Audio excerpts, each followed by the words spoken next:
미국 전역 뉴스 생방송에서 예상치 못한 장면이 흘러나왔습니다. 비만 통계 대신 한 한국 아이의 도시락이 잡힌 것이었죠. 그 작은 도시락 속엔 뜨끈한 밥, 따뜻한 국, 그리고 정성이 담겨 있었습니다. 광고주들은 불만을 터뜨렸지만 시청자들의 마음은 달랐습니다. 저 도시락 하나가 아이들의 하루를 바꿔줄 수 있다. 그날 이후 미국 사회는 점심을 다시 바라보기 시작했습니다. 따뜻한 한 끼가 가져온 놀라운 변화를 지금부터 함께 보시죠. 본격적인 이야기에 들어가기 전에 좋아요와 구독 눌러주시면 더 많은 감동 이야기를 전해드릴 수 있습니다. 저는 에밀리 카터예요. 저는 미국 뉴욕주 교육청에서 급식 정책을 맡아온 지 7년이 됐습니다. 따뜻한 점심의 필요성은 누구보다 잘 알고 있었지만 동시에 그것이 현실적으로 불가능하다고 단정해온 사람이기도 했죠. 3년 전 제가 주도했던 따뜻한 급식 프로젝트는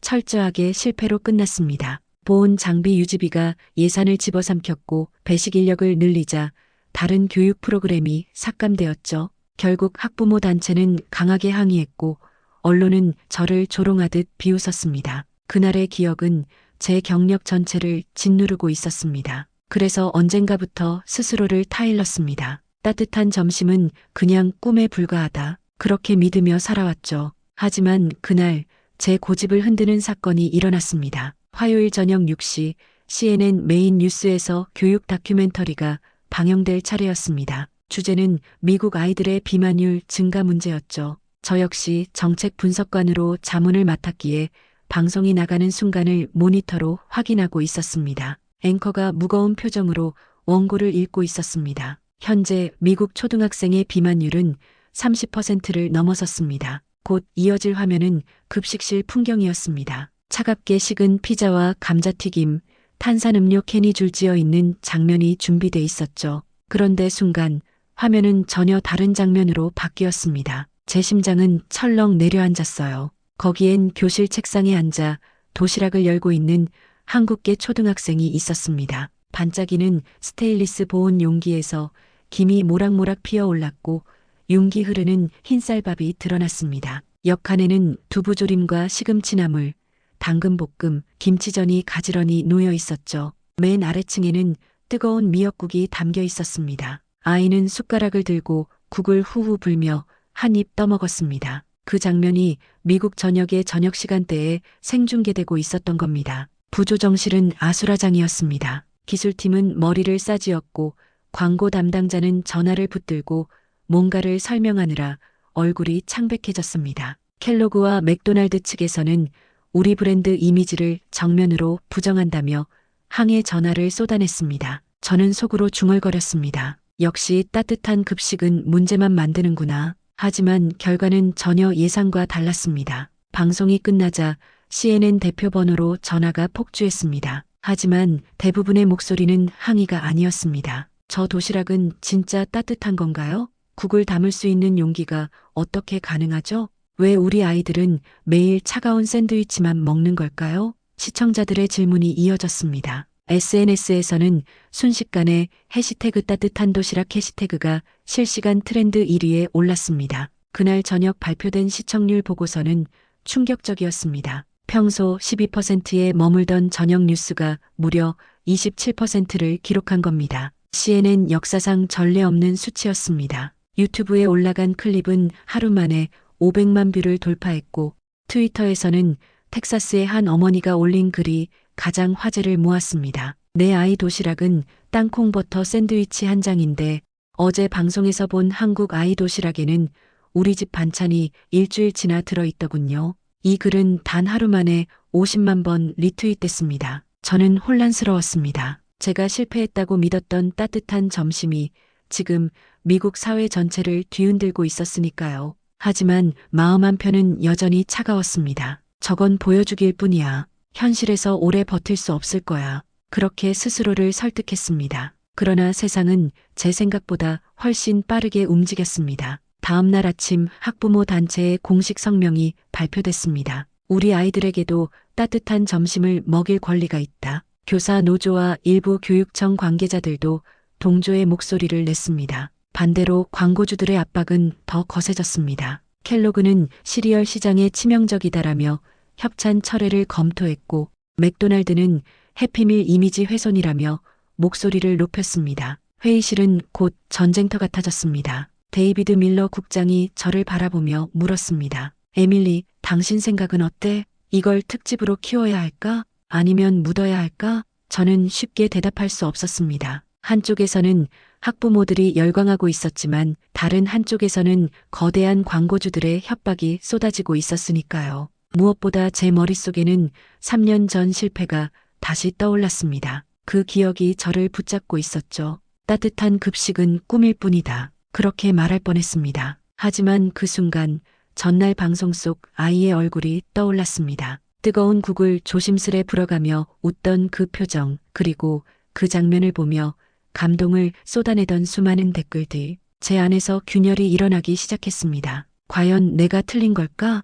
결국 저는 결정을 내려야 했습니다. 밀러 국장은 특집 제작 여부를 제게 맡겼고 광고주들의 항해 전화는 매시간 쇄도했습니다. 머리는 복잡했지만 마음속 깊은 곳에서 작은 목소리가 들렸습니다. 직접 확인해 봐야 하지 않겠니? 그 순간 한국행 항공권을 예매했습니다. 혼자 가기에는 막막했습니다. 떠오른 인물이 있었습니다. 뉴욕에서 영양사로 일하는 한국계 미국인 소피 김이었습니다. 그는 한국에서 태어나 자라다가 대학에 진학하며 미국으로 이주했죠. 두 나라의 급식 시스템을 모두 경험한 드문 전문가였습니다. 저는 전화를 걸어 상황을 설명했습니다. 놀랍게도 그는 주저하지 않고 동행을 수락했습니다. 인천공항에 도착한 순간부터 놀라움은 시작됐습니다. 긴 비행 끝에 마주한 한국의 공항 풍경은 미국과 전혀 달랐습니다. 식당가를 둘러보니 따뜻한 국물 요리들이 즐비했습니다. 김치찌개, 된장국, 갈비탕까지. 미국 공항의 샌드위치와 샐러드 위주 메뉴와는 확연히 대비됐습니다. 소피 김은 미소를 지으며 말했습니다. 한국은 어디서든 따뜻한 음식을 기본으로 생각해요. 첫 번째 목적지는 서울의 한 초등학교였습니다. 저는 아이들이 모두 보온 도시락을 가져올 거라 짐작했습니다. 하지만 현실은 달랐습니다. 교실을 둘러보니 대부분의 아이들은 학교에서 제공하는 급식을 먹고 있었습니다. 보온 도시락을 가져온 아이는 10%도 되지 않았습니다. 이것이 첫 번째 반전이었습니다. 그러나 급식실에 들어선 순간 제 숨이 막혔습니다. 테이블 위에는 김이 모락모락 나는 밥과 국, 그리고 다채로운 반찬이 가지런히 놓여 있었습니다. 스테인리스 식판에는 밥, 국, 김치, 나물, 어묵볶음, 두부조림이 균형 있게 담겨 있었습니다. 모든 음식이 뜨끈했고 아이들은 남김없이 먹고 있었습니다. 영양사 선생님이 설명을 이어갔습니다. 저희는 매일 아침 식단을 점검하고 영양소 균형을 맞춥니다. 국은 반드시 끓여서 내보내고 반찬은 당일 조리한 것만 제공합니다. 말끝마다 자신감이 묻어났습니다. 위생관리 역시 철저했습니다. 하루 3차례 세균 검사를 진행하고 조리실 온도와 음식 보관 온도를 실시간으로 모니터링한다는 설명까지 덧붙였습니다. 저는 믿기 어려웠습니다. 미국에서는 상상조차 할 수 없는 수준이었으니까요. 특히 인상적이었던 건 아이들의 태도였습니다. 따뜻한 점심을 먹는 게 너무나 자연스러워 보였습니다. 국을 후후 불어가며 마시는 모습, 젓가락으로 반찬을 집어 골고루 먹는 모습, 서로 반찬을 나누며 웃는 모습까지 단순한 식사가 아니라 작은 공동체 수업 같았습니다. 저는 그 장면을 보며 속으로 중얼거렸습니다. 내가 틀린 건 아닐까? 그때 소피 김이 제 옆에서 조용히 말했습니다. 미국은 영양 수치만 맞추려 하죠. 칼로리, 단백질, 비타민. 하지만 한국은 경험 자체를 설계해요. 따뜻한 온도, 다양한 맛, 균형 잡힌 색감까지. 아이들이 어떻게 먹고 어떤 기분을 느낄지도 고려하죠. 저는 고개를 끄덕일 수밖에 없었습니다. 호텔로 돌아오는 길, 3년 전 실패했던 제 프로젝트가 떠올랐습니다. 가장 큰 문제였던 건 온도 유지였습니다. 식판을 따뜻하게 유지할 장비가 없었고 예산은 턱없이 부족했습니다. 그러나 방금 본 한국 급식실에서는 모든 음식이 일정 온도로 제공되고 있었습니다. 제게는 불가능해 보였던 일이 이곳에서는 이미 당연한 일상이 된 것이었습니다. 다음 날 우리는 전국 학교의 절반 이상의 음식을 공급하는 대형 급식 업체를 방문했습니다. 거대한 조리실은 마치 군수공장 같았습니다. 수백 개의 솥이 동시에 끓고 있었고 자동화된 시스템이 밥을 짓고 반찬을 포장하고 있었습니다. 영양사들이 각 학교별로 다른 식단을 관리하며 성장 단계별 영양소를 계산하고 있었습니다. 저는 그 규모와 정교함에 압도됐습니다. 미국의 급식 시스템은 단순히 예산 내에서 칼로리 수치를 맞추는 수준이었는데 여기서는 교육, 과학, 그리고 정성이 결합돼 있었습니다. 소피 김이 다시 제게 말했습니다. 한국 부모님들은 새벽마다 도시락을 싸주던 세대였어요. 그 정성이 제도화된 거죠. 따뜻한 한 끼가 단순히 음식이 아니라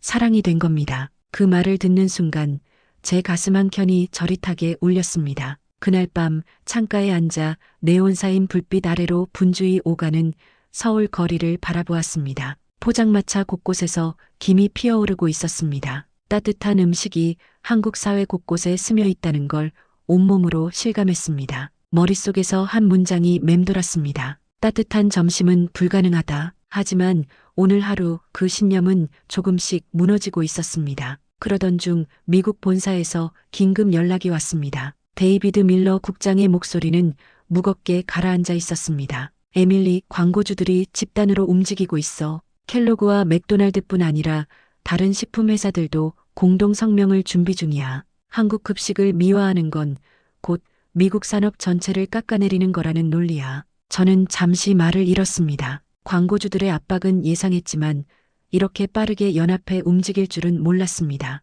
이어지는 국장의 말은 더 날카로웠습니다. 교육부에서도 불편한 기색을 드러내고 있어. 이번 기획이 정책에 타격을 준다는 거지. 내가 계속 이걸 추진할 거라면 돌아왔을 때 후폭풍이 만만치 않을 거야. 전화를 끊고 나니 손이 떨렸습니다. 호텔방 창가에 앉아 서울 야경을 바라봤지만 마음은 온통 불안으로 가득했습니다. 따뜻한 국을 후후 불며 먹던 아이들의 웃음이 떠올랐고 동시에 3년 전 학부모들의 항해 시위 장면이 스쳐갔습니다. 다시 한번 실패의 중심에 서게 되는 건 아닐까 두려움이 엄습했습니다. 다음 날 아침 한국 조사를 함께하던 소피 김에게 저는 솔직한 마음을 털어놓았습니다. 나는 두렵네요. 광고주들이 이렇게 달려드는 상황에서 우리가 본 걸 그대로 전하면 정말 살아남을 수 있을까요? 소피는 잠시 생각하다가 차분히 대답했습니다. 에밀리, 당신은 이미 차이를 봤잖아요. 미국 아이들의 차가운 샌드위치와 한국 아이들의 따뜻한 한 끼. 그건 단순한 비교가 아니라 현실이에요. 중요한 건 그 현실을 숨길지 아니면 드러낼지의 문제죠. 그 말은 제 마음을 흔들어 놓았습니다. 그러나 본사에서 또 다른 압박이 이어졌습니다. 이번엔 교육부 고위 관료 레이첼 그린이 직접 제작팀에 항해 메일을 보낸 것이었습니다. 메일에는 이렇게 적혀 있었습니다. 한국의 도시락 시스템을 과대평가하는 건 미국 아이들에게 오히려 해가 됩니다. 다양성을 무시하고 획일적인 급식을 강요하는 결과로 이어질 수 있습니다. 게다가 메일은 저와 데이비드 밀러 국장을 콕 집어 비판하고 있었습니다. 저는 문장을 읽으며 깊은 한숨을 내쉬었습니다. 레이첼의 논리에도 일리가 있었기 때문입니다. 미국은 다양한 인종과 문화를 가진 나라입니다. 모든 아이에게 같은 식사를 제공하는 게 과연 옳은 방식일까? 잠시 혼란스러웠습니다. 그 순간 제 안에 숨어있던 상처와 의심이 다시 고개를 들었습니다. 혹시 내가 너무 한쪽으로 기울어진 건 아닐까? 그러던 중 서울의 한 초등학교에서 뜻밖의 장면을 보게 됐습니다. 점심시간이 끝나고 남은 음식을 정리하던 아이들이 있었습니다. 아이들은 스스로 남은 반찬을 다른 통에 옮기고 잔반이 얼마나 줄었는지 기록표에 적고 있었습니다. 선생님이 다가와 설명했습니다. 아이들에게 단순히 먹이는 게 아니라 남기지 않고 나누는 습관을 가르치는 과정이에요. 그 순간 저는 눈을 크게 떴습니다. 점심이 단순한 식사가 아니라 교육이라는 말이 눈앞에서 증명되고 있었던 것입니다. 하지만 본사 상황은 점점 나빠지고 있었습니다. CNN 내부 회의에서 특집 중단 의견이 쏟아지고 있다는 소식이 전해졌습니다. 광고주들의 협박은 현실이었고 레이첼 그린은 언론 인터뷰까지 나서서 한국식 급식 모델은 미국 현실과 맞지 않는다고 강하게 주장했습니다. 그날 밤 제 휴대폰으로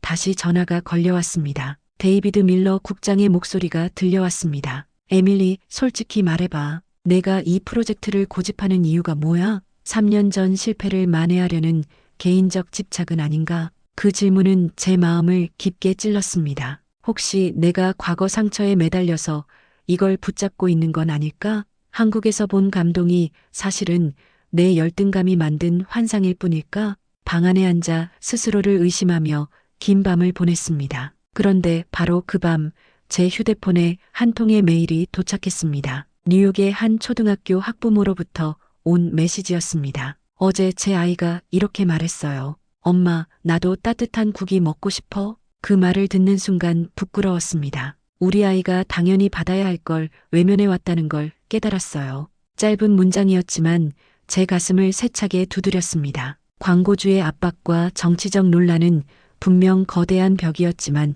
그보다 더 큰 건 부모와 아이들의 목소리라는 걸 깨닫게 해준 순간이었습니다. 그러나 여전히 마음은 무거웠습니다. 본사로 돌아가면 거센 파도가 기다리고 있을 테니까요. 그날 밤 소피 김이 제게 조용히 말했습니다. 에밀리, 선택의 순간이에요. 당신은 여전히 과거에 묶여 있을 수도 있고 아니면 새로운 변화를 이끌 수도 있죠. 그의 말은 제 귓가에 오래 맴돌았습니다. 저는 아직 답을 내리지 못했습니다. 하지만 분명한 건 있었습니다. 아이들이 따뜻한 국을 마시며 웃던 그 순간 그 표정만큼은 거짓이 아니었다는 사실이었죠. 서울에서의 조사를 마치고 돌아오는 길 제 마음은 여전히 복잡했습니다. 한국에서 본 따뜻한 급식은 분명 현실이었지만 본사에서 들려오는 소식은 점점 더 어두웠습니다. 광고주들의 압박, 교육부의 반발, 내부 회의에서 쏟아지는 비난, 비행기 안에서 수십 번이나 고민했습니다. 정말 끝까지 밀어붙여야 할까? 뉴욕 공항에 도착하자마자 데이비드 밀러 국장이 전화를 걸어왔습니다. 에밀리, 사무실로 바로 와. 보여줄 게 있어. 그 말을 듣는 순간 불길한 예감이 스쳤습니다. 회의실에 들어서자 수십 장의 출력물이 책상 위에 쌓여 있었습니다. 밀러 국장은 묵묵히 자료 한 장을 제 앞으로 밀어냈습니다. 어제 특집 예고편이 공개된 후 시청률 반응 보고서야. 저는 떨리는 손으로 그 종이를 집어들었습니다. 순간 숨이 막혔습니다. 평소 12% 남짓하던 시청률이 무려 27%까지 치솟았다는 수치가 선명히 적혀 있었습니다. CNN 저녁 뉴스 역사상 최고 기록이었습니다. 유튜브와 SNS 조회수는 단 하루 만에 1000만을 돌파했고 게시판에는 수천 건의 댓글이 쏟아졌습니다. 따뜻한 점심을 미국에도 도입해달라. 아이들의 권리를 위해 필요한 변화다. 부모들의 목소리가 대부분이었습니다. 저는 밀러 국장을 바라봤습니다.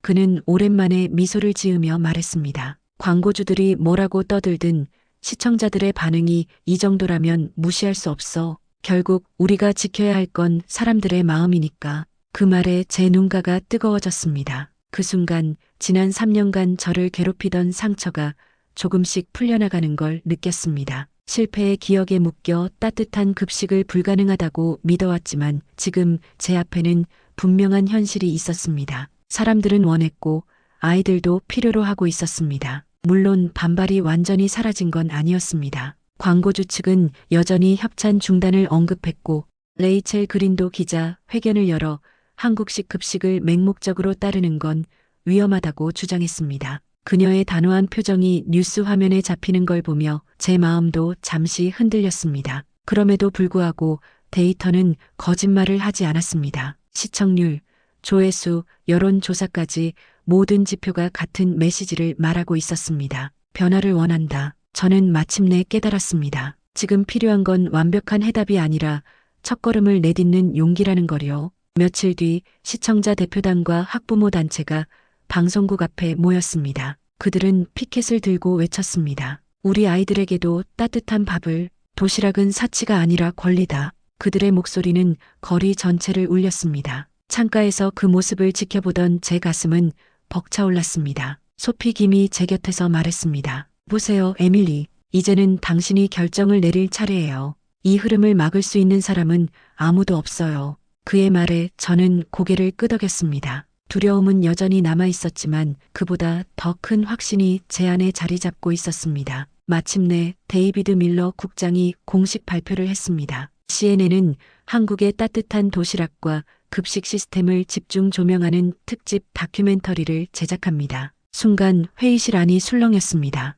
일부 간부들은 여전히 걱정을 쏟아냈지만 저는 단호하게 말했습니다. 이건 단순한 음식 이야기가 아니에요. 아이들의 미래를 바꾸는 문제입니다. 제 목소리는 떨렸지만 그 안에는 확고한 힘이 담겨 있었습니다. 그날 밤 저는 오랜만에 편안히 잠들 수 있었습니다. 불안과 두려움은 완전히 사라지진 않았지만 최소한 제가 가야 할 길은 분명해졌으니까요. 따뜻한 한 끼가 단순한 식사가 아니라 세상을 바꾸는 시작이 된다는 걸 이제는 확신했습니다. 특집 제작이 확정되자마자 방송국 전체가 분주해졌습니다. 촬영팀은 한국에서 담아온 영상들을 정리하기 시작했고 저는 인터뷰 원고와 해설을 검토했습니다. 데이비드 밀러 국장은 여전히 긴장된 표정이었지만 이번만큼은 제 편이 되어 있었습니다. 에밀리, 광고주들이 다시 압박할 거야. 하지만 시청자들이 우리 뒤에 있으니 흔들리지 말자. 그의 말은 짧았지만 묵직했습니다. 저는 밤낮으로 편집실을 드나들며 장면 하나하나를 확인했습니다. 아이들이 따뜻한 국을 후후 불어먹던 순간, 영양사가 식단을 설명하던 장면, 잔반을 줄이며 웃던 아이들의 표정까지 모두 메시지를 담고 있었죠. 단순히 보여주는 영상이 아니라 사람들의 마음을 흔들 수 있는 기록이었습니다. 드디어 방송 당일이 다가왔습니다. 스튜디오에 들어서자 공기가 달라져 있었습니다. 모두가 떨리는 눈빛으로 제게 인사를 건넸습니다. 부조정실에서 자리에 앉으니 손끝이 차갑게 얼어붙는 게 느껴졌습니다. 밀러 국장이 제 어깨를 두드리며 말했습니다. 괜찮아. 이제 시작이야. 오후 8시 정각 특집 다큐멘터리가 전국으로 송출되기 시작했습니다. 화면에 먼저 비친 건 미국 아이들이 차갑게 식은 샌드위치를 베어 물던 모습이었습니다. 이어서 대비되듯 한국 초등학교의 급식 장면이 나왔습니다. 뜨끈한 미역국에서 김이 피어오르고 아이들이 젓가락으로 반찬을 집어 웃으며 먹고 있었죠.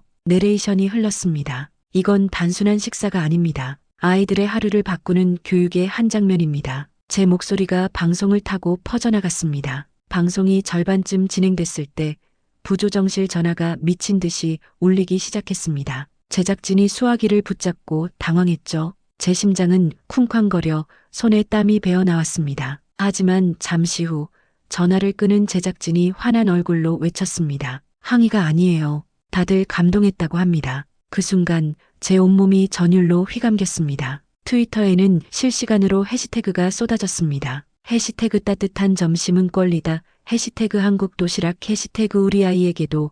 부모들은 각자의 아이 도시락 사진을 올리며 비교했습니다. 차가운 샌드위치 옆에 방송 캡처 화면을 붙여놓고 부끄럽다라는 글을 남기기도 했습니다. 몇 시간 만에 리트윗은 수십만 건을 넘어섰습니다. 가장 인상적이었던 건 방송이 끝나고 올라온 유튜브 댓글이었습니다. 한국 도시락을 보고 우리 아이한테 햄버거를 건네던 내가 부끄럽다. 이 짧은 문장은 수만 개의 공감을 얻으며 미국 부모들의 마음을 대변했습니다. 데이터는 곧장 현실로 증명됐습니다. 방송이 끝난 당일 밤 시청률은 평균 35%를 기록했습니다. CNN 다큐멘터리 역사상 최고 수치였습니다. 온라인 조회수는 하루 만에 2천만을 돌파했고 SNS에서는 아이에게 따뜻한 점심을이라는 문장이 끊임없이 공유되고 있었습니다. 그러나 진짜 변화는 그 다음부터였습니다. 방송이 나간 지 일주일도 안 되어 뉴욕주 교육청에서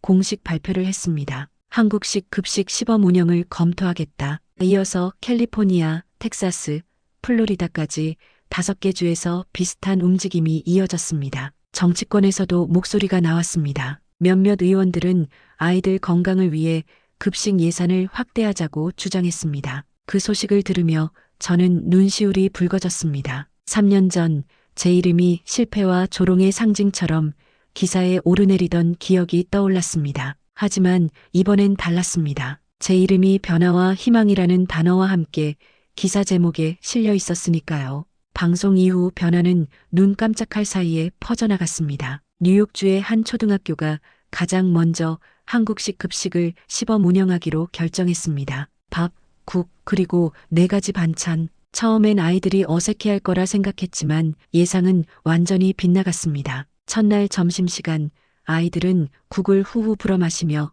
눈을 동그랗게 떴습니다. 따뜻한 국물이 목을 타고 내려가는 순간 표정이 환하게 바뀌었습니다. 와, 이거 진짜 맛있다. 교실 곳곳에서 환호가 터져나왔습니다. 선생님들조차 놀라움을 감추지 못했습니다. 평소라면 점심을 대충 먹고 장난을 치던 아이들이 이날은 모두 자리에 앉아 식판을 비우는 모습이었습니다. 4주가 지나자 더 놀라운 결과가 나왔습니다. 학교 보건실 보고서에 따르면 아이들의 평균 비만율이 12%나 감소한 것이었습니다. 의사들도 믿기 어렵다는 반응을 보였습니다. 더욱 주목할 만한 건 수업 태도의 변화였습니다. 교사들은 입을 모아 말했습니다. 점심 이후 졸거나 집중력이 떨어지는 아이들이 눈에 띄게 줄었어요. 오후 수업 분위기가 완전히 달라졌습니다. 그 소식이 알려지자 다른 주에서도 시범 운영을 시작했습니다. 캘리포니아의 2학교, 텍사스와 플로리다의 여러 학교가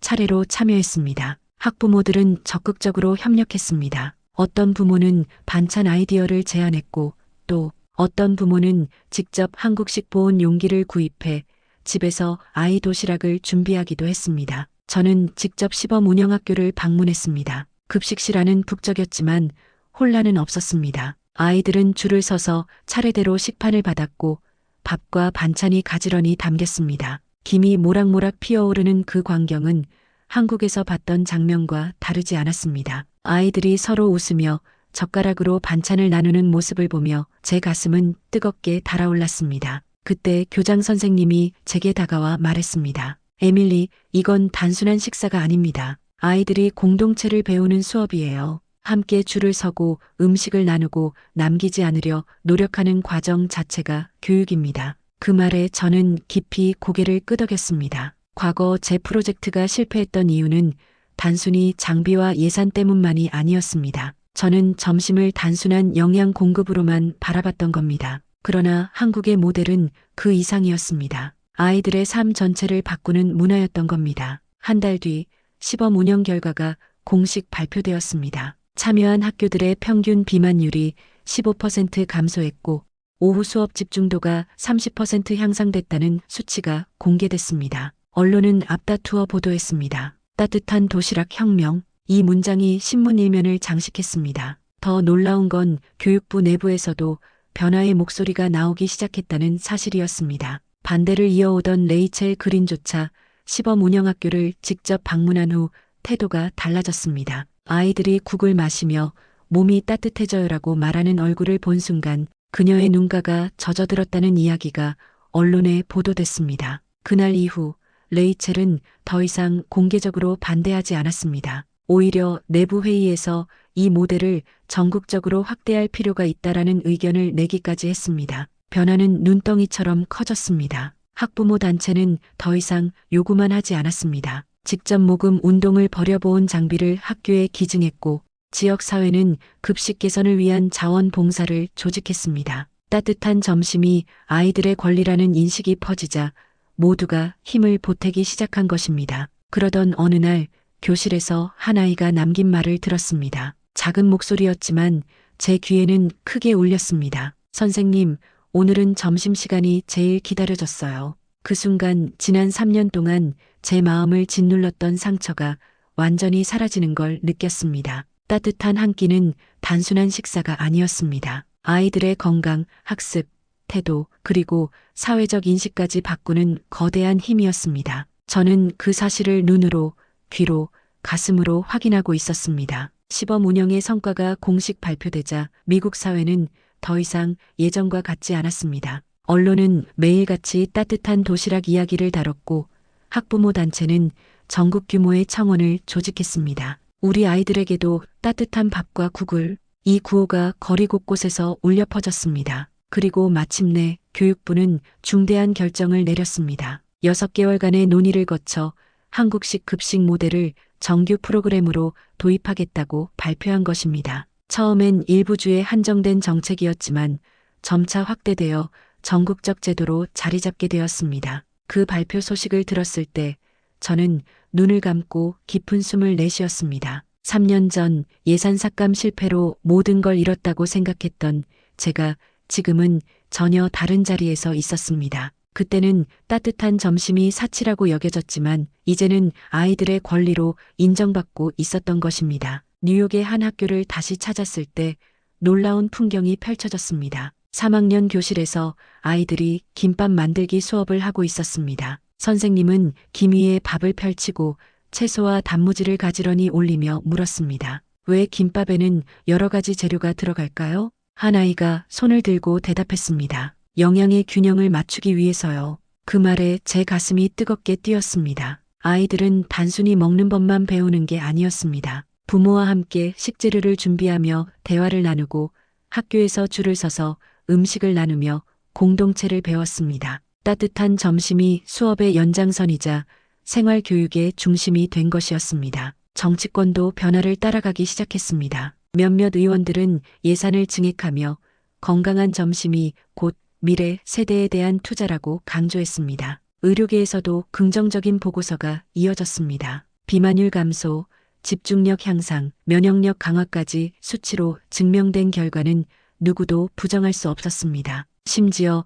광고주들마저 입장을 바꾸기 시작했습니다. 처음에는 강력히 반발하던 식품 기업들이 이제는 건강 간식이나 균형 잡힌 제품을 개발해 홍보하기 시작한 것입니다. 한국식 점심과 어울리는 신제품이라는 문구까지 내걸었습니다. 변화의 물결이 산업 전반으로 퍼지고 있음을 실감했습니다. 보온 용기, 영양 간식, 한국식 반찬을 판매하는 기업들이 폭발적으로 성장했고 식품 시장 전체가 재편되기 시작했습니다. 불과 1년 전만 해도 광고주들이 가장 큰 반대 세력이었는데 이제는 오히려 변화를 선도하는 주체가 된 것입니다. 그날 교장실에서 한 아이가 쓴 편지를 받았습니다. 삐뚤빼뚤한 글씨로 이렇게 적혀 있었습니다. 에밀리 아줌마 따뜻한 점심을 먹으니까 공부가 더 잘 돼요. 엄마도 웃고 저도 행복해요. 그 짧은 문장을 읽는 순간 저는 울음을 참을 수 없었습니다. 과거의 실패가 떠올랐고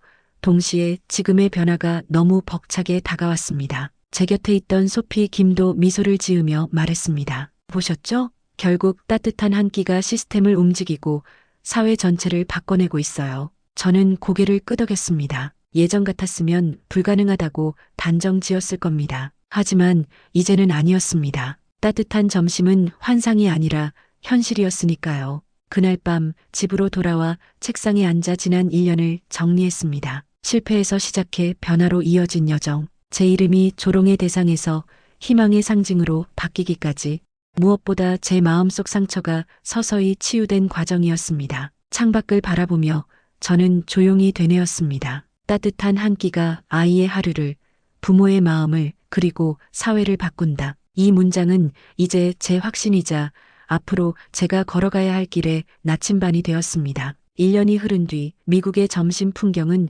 완전히 달라져 있었습니다. 이제 초등학교 점심시간은 차갑고 급한 샌드위치가 아니라 따끈한 밥과 국, 그리고 다양한 반찬으로 채워지고 있었습니다. 아이들은 줄을 서며 서로 대화를 나누었고 식탁에 앉아 웃음소리를 터뜨렸습니다. 예전에는 점심이 단순한 끼니였다면 지금은 배움의 연장이자 하루의 중심이 되어 있었습니다. 언론은 매일같이 변화를 조명했습니다. 한국식 급식이 만든 기적. 이 제목이 신문 일면을 장식했고 방송사들은 따뜻한 도시락을 소개하는 다큐멘터리를 경쟁적으로 내보냈습니다. 심지어 예능 프로그램에서도 셰프들이 한국식 급식을 재현하는 장면이 등장할 정도였습니다. 사회 전체가 이 주제에 몰입하고 있었습니다. 교육부의 공식 발표도 이어졌습니다. 6개 주에서 시작된 시범 운영은 어느새 전국 30개 주로 확대되었고 내년까지 모든 초등학교에 도입하겠다는 계획이 공개되었습니다.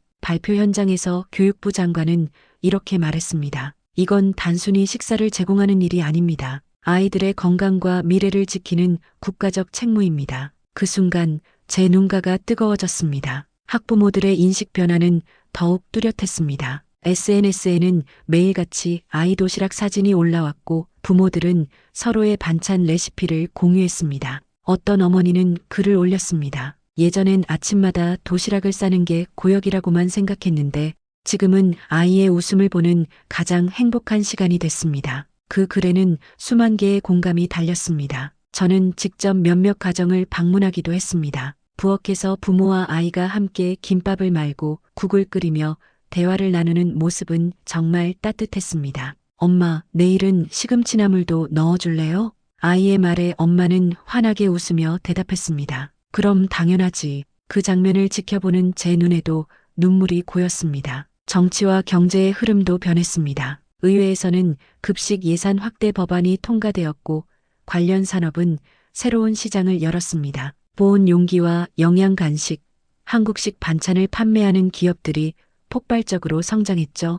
불과 1년 전만 해도 광고주들이 가장 큰 반대 세력이었는데 이제는 오히려 변화를 선도하는 주체가 된 것입니다. 무엇보다 감동적인 건 아이들의 목소리였습니다. 한 초등학교에서 인터뷰를 진행하던 날, 한 소녀가 제게 이렇게 말했습니다. 이제 점심시간이 기다려져요. 밥을 먹으면 힘이 나고 친구들이랑 같이 먹으니까 더 즐거워요. 그 순수한 말 한마디가 지난 7년을 위로해 주었습니다. 돌아보면 제 시작은 실패였습니다. 3년 전 프로젝트가 무너졌을 때 저는 따뜻한 점심이 불가능하다고 단정지었습니다. 하지만 지금 제 앞에는 그 불가능이 가능으로 바뀐 현실이 있습니다. 뜨거운 국을 후후 불며 웃던 아이의 모습이 결국 사회 전체를 움직였습니다. 저는 이제 확신합니다. 따뜻한 한 끼는 단순한 음식이 아닙니다. 아이들의 몸과 마음을 지키는 힘이고 부모와 사회를 변화시키는 불씨입니다.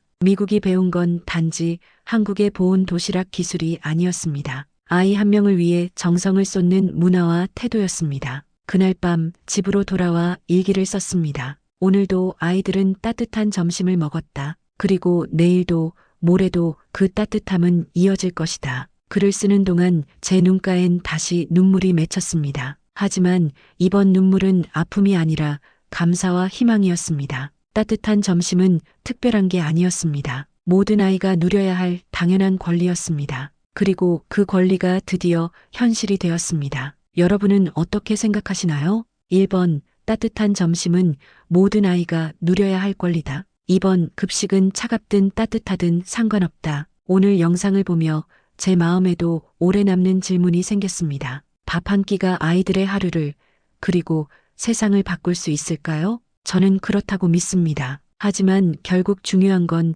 여러분의 생각입니다. 여러분이 댓글로 남기는 단 한 줄이 다른 부모에게 또 다른 아이에게 큰 울림이 될 수 있습니다. 가볍게 지나치지 말고 지금 마음에 떠오른 답을 적어주세요. 그 한 줄이 내일의 변화를 시작할지도 모릅니다.